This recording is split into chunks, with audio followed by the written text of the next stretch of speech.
की सुनहरी धरती में नई जान भरिए, खिलखिलाते खेतों में खुशियों की बरखा करिए, अपने खेतों की फसलों से देश खुशहाल करिए। बेलारूस ट्रैक्टर, हाँ बेलारूस ट्रैक्टर, तकनीक विदेशी है, इसे देश के रंग में रंगिए। बेलारूस ट्रैक्टर का सब मिलके स्वागत करिए। बेलारूस ट्रैक्टर, तकनीक विदेशी, दिल देसी।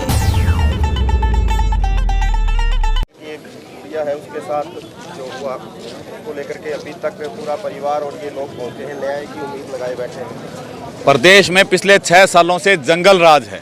बहुत ही शर्म की बात है कि हम किसान तो 8 महीने से बॉर्डरों पर बैठे हैं, हमारे अध्यापक लगातार पिछले 1.5 साल से बैठे हैं। प्रदेश का हर वर्ग दुखी है, लेकिन वो न्याय के लिए इंतजार कर सकता है। एक इतना ऐसा मामला जिसमें एक 12 साल की बच्ची उठाई गई, उसके साथ क्या हुआ, किन आरोपियों ने क्या किया, इतना मुश्किल मामला होते हुए मुख्यमंत्री और गृह मंत्री अब तक इसका ऊपर विचार नहीं कर रहे, पुलिस को आदेश नहीं दिए। देखिए गरीब समाज की एक बच्ची के साथ अन्याय हुआ, और वो भी 12 साल की बच्ची के साथ, जिससे आज पूरे देश के लोगों की निगाह यहाँ न्याय आईना को न्याय दिलाने के ऊपर है।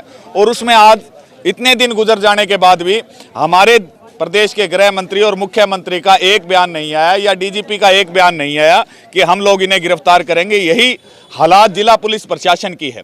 इतना जो मामला विस्फोटक मामला है, जिसमें कि एक वंचित वर्ग की छोटी बच्ची के साथ, जिसकी 3 बहनें और भी हैं, और जो हमारा सरसा जैसे शांत जिले के अंदर जो भाईचारे का जिला है, इस जिले के अंदर ऐसी घटना हो के इतने दिनों तक आरोपी न पकड़ा जाना, ये कहीं ना कहीं प्रदेश सरकार और प्रदेश की पुलिस की पूरी तरह से विफलता है। इस मामले में आरोपी तुरंत गिरफ्तार किए जाए।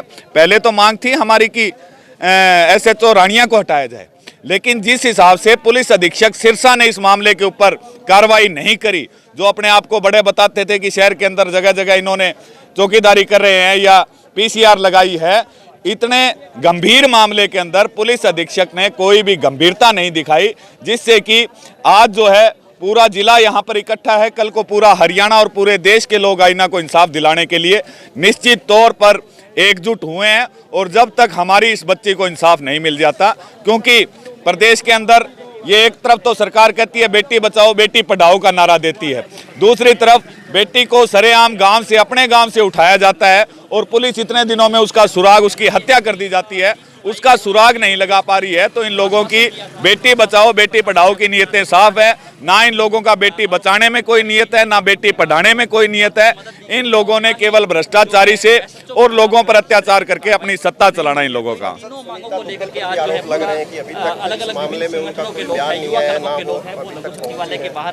ये तो यश जी बरसाती मेंढक हैं। जब चुनाव होता है, जब किसी के घर में भी कोई नेचुरल मौत भी होती है, तो ये लोग वहां पूरी सजावटों के साथ पहुंचते हैं।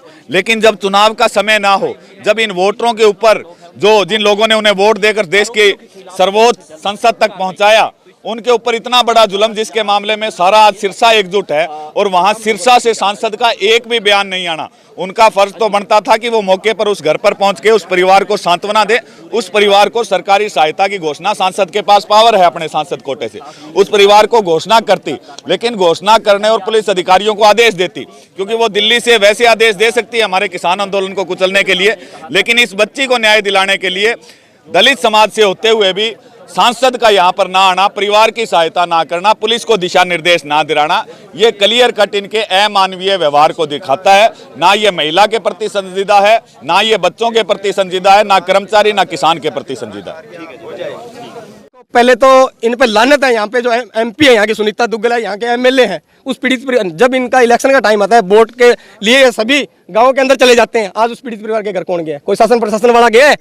मीडिया कर्मी आप भी वहां जा रहे हो, आप लगातार उसकी घर की देखरेख कर रहे हो और वाइट ले रहे हो उनकी, तो आपके खिलाफ आप भी देखा होगा वहां कोई नेता या कोई बड़ा अफसर या वहां जाके उसको आश्वासन दिया है? सिर्फ यहाँ पे उस दिन बात बोली थी कि जो इस पीड़ित परिवार को आर्थिक सहयोग दिया जाएगा, 10 लाख की मांग की थी मुआवजे की, लेकिन कुछ नहीं हुआ। उस परिवार वो आज भी वहीं दुखी, उसकी माँ रो रही है, उसका बाप रो रहा है।